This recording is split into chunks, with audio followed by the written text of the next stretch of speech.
Assalamualaikum warahmatullahi wabarakatuh. Salam sejahtera untuk kita semuanya. Di sore hari ini sedikit kita akan berbagi ilmu dan pengalaman tentang underplanting ya.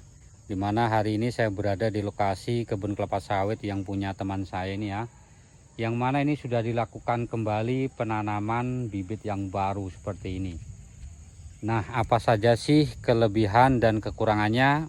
Oleh karena itu, sama-sama kita simak pada video berikut ini. Baiklah sahabat petani sawit dimanapun berada, jadi seperti inilah kondisi tanaman kelapa sawit yang sudah dilakukan underplanting.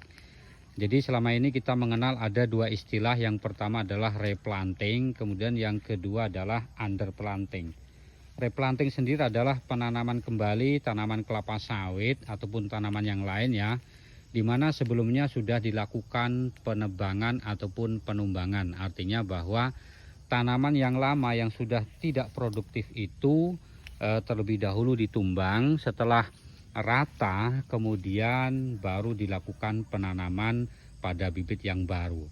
Sementara yang disebut dengan underplanting sendiri adalah bagaimana kita menanam tanaman yang baru ataupun bibit yang baru sementara tanaman yang lama itu masih dibiarkan. Nah, seperti di kebun kelapa sawit yang punya teman saya seperti ini ya. Nah, ini di bawahnya sudah disisip dengan bibit sawit yang baru. Nah, kalau kita bicara masalah underplanting, ada beberapa kelebihan dan barangkali juga ada kekurangan ya yang perlu kita bahas. Yang pertama, kelebihannya adalah ketika kita menerapkan sistem underplanting, di mana kita sudah menanam kembali bibit yang baru, ini kita masih bisa mendapatkan hasil dari tanaman yang lama. Nah, contohnya seperti ini ya.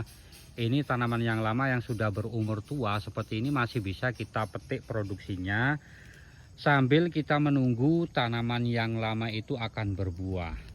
Nah, kemudian itu adalah kelebihannya. Tetapi kalau kita bicara masalah kerugiannya adalah bahwa bibit baru yang kita tanam itu akan sedikit terhambat pertumbuhan dan perkembangannya.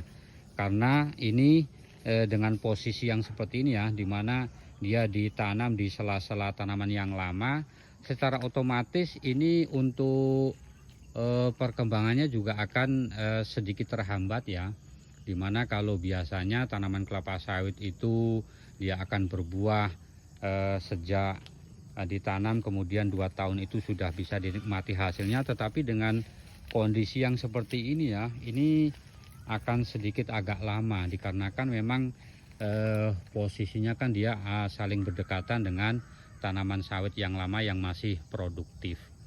Nah, jadi itu kerugian yang barangkali akan kita rasakan ataupun akan kita alami ketika kita menerapkan sistem underplanting ya.